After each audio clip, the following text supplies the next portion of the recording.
Thanks everyone for turning out today. It's really good to actually show the majority of council, and I'm no doubt David will report back to the other 7 councillors who disagree with this position, the amount of people that have shown here today, because it's really important.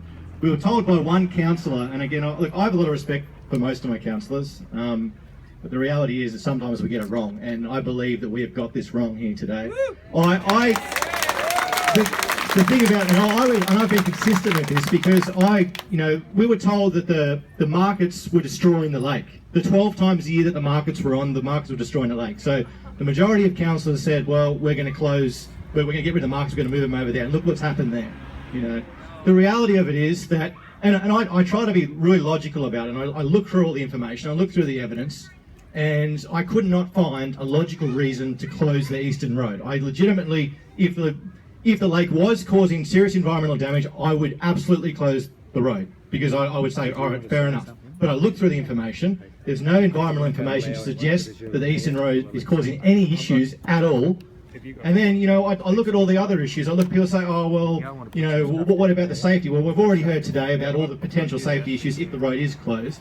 We've already heard today about what Inspector McKenna, the head of the local police department here, says about that lake's closed. The reality is that I cannot fathom and I cannot find a logical reason to close it. Now, I understand, and with due respect to majority of councillors, I know David's behind me, so I'll try and be respectful as well, that the majority of the councillors want to close it because they believe it will improve the amenity.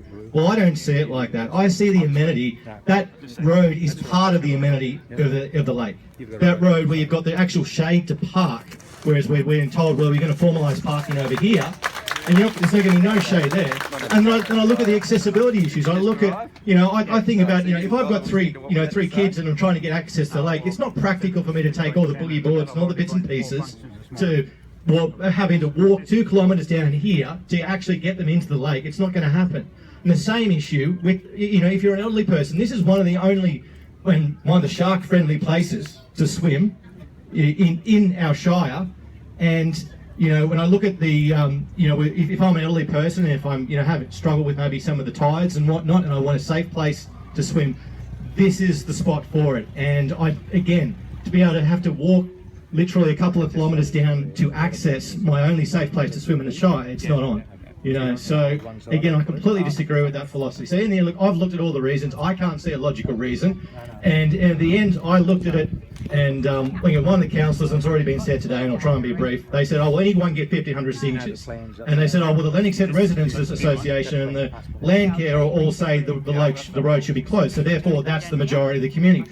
Well, I disagreed, and I asked people, and I spoke to the guys, said, "Look, they reckon the majority of the community wants the road closed," and I had a gut feeling that wasn't the case.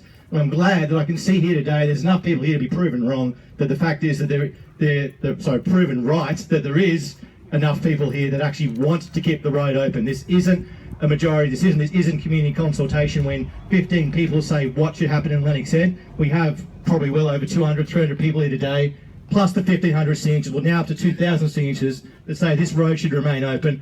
I sincerely hope that the majority of my councillors look at this, see what's happened today, and have a serious think about the decision they've made, because frankly we've got it wrong, and I think it takes a person with absolute character to say, hey, we've got it wrong, let's keep the lake open, let's do the right thing.